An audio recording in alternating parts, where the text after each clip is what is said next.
Este sábado, el presidente de México, Enrique Peña Nieto, y la canciller alemana Angela Merkel se reunieron en el Museo Interactivo de Economía para ser testigos de la firma de 4 convenios en el marco del evento.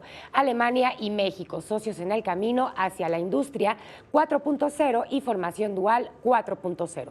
Se trata de los convenios entre el Instituto Nacional del Emprendedor y la Feria de Hannover, así como de los memorándums de entendimiento de la Secretaría de Educación Pública, Pemex y la Comisión Federal de Electricidad con la empresa Siemens.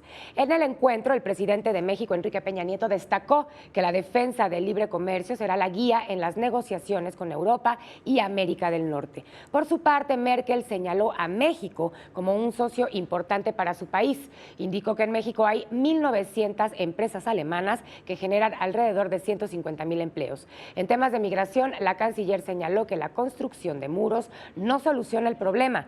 Es necesario luchar contra las causas que mueven a las personas a abandonar sus hogares y mejorar la vida de las personas.